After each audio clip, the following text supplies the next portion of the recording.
That is right. All right, so we're working together in the Coaching for Birth Warrior program. So what is it that inspired you to reach out?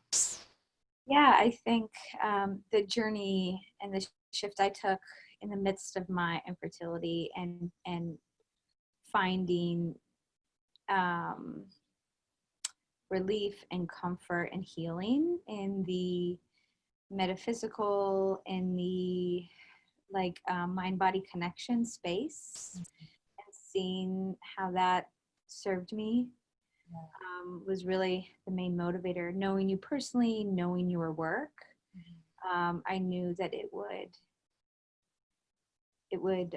serve me well.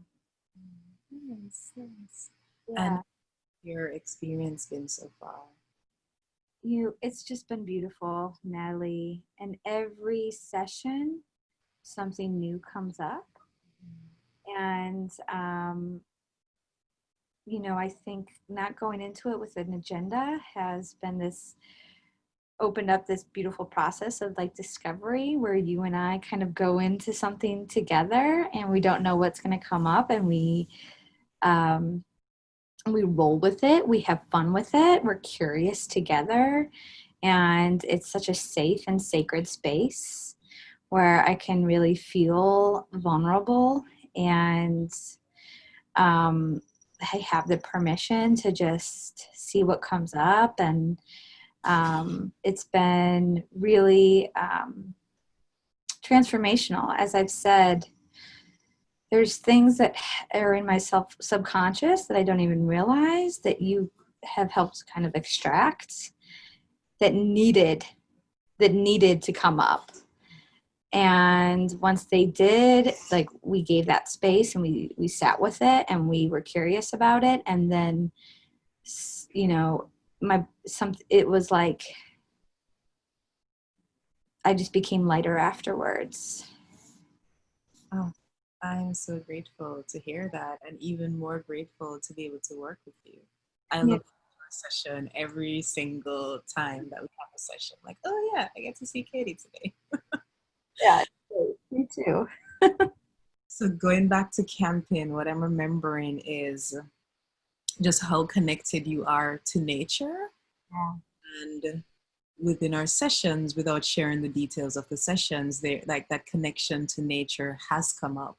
Is that was surprising for you, like going into this new practice of somatic therapy and seeing how your body speaks and the imagery and what comes up for you? Was that surprising? Yeah, I wasn't expecting it, but I think it was really validating. And without getting into all the details, there was one session when um, I used moss Hmm. analogy, and that really stayed with me. And I thought about that over the next couple days.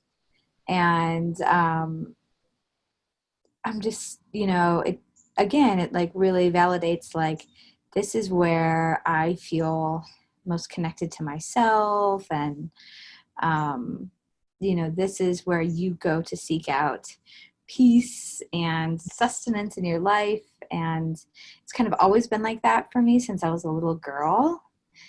And I don't think I ever gave it the real significance that it deserves in my life until working with you on that therapy.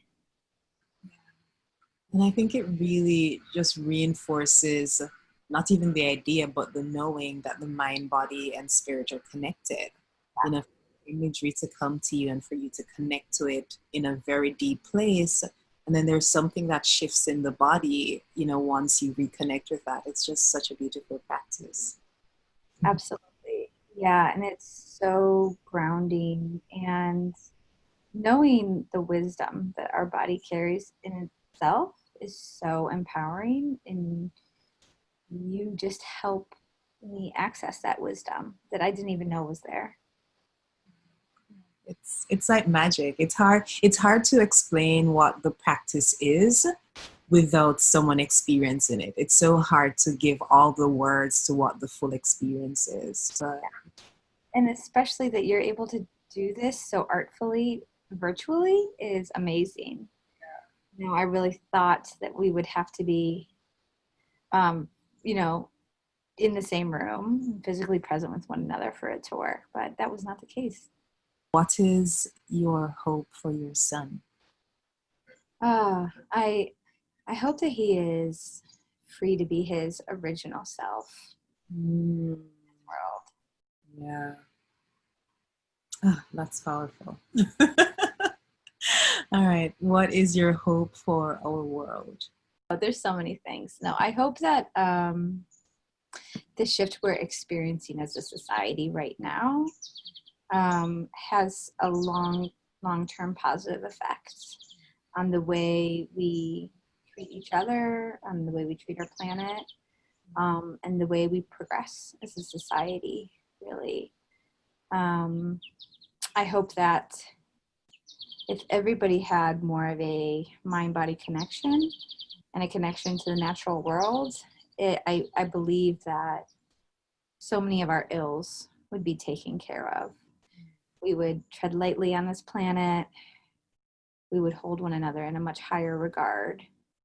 So perhaps a more simpler way to say it would be that I hope people are able to find more empathy and this idea of like oneness in their hearts and in their bodies. I think that would solve a lot of our ills. All right. Final question. What makes you a birth warrior? Oh, well, I want to be like, oh, I'm not a birth warrior. There's so many other women who have had such harder times than me. But I've been reading a lot of awesome books where it's like, no, don't do that. Um, I think what makes me a birth warrior is that there was, I came to a crossroads where I could have been defeated or bitter or angry, or I could have found this as an opportunity to grow interpersonally and spiritually. And I chose that road. And I think now as I'm approaching birth and motherhood, that will serve me and that will serve my baby indefinitely. Oh, you almost made me tear up there. Well, birth warrior, it is such an honor to know you. And thank you for sharing your story with me today. Oh, you're welcome. And thank you for all of the work you've done with me. I'll carry it for a lifetime. It's my pleasure.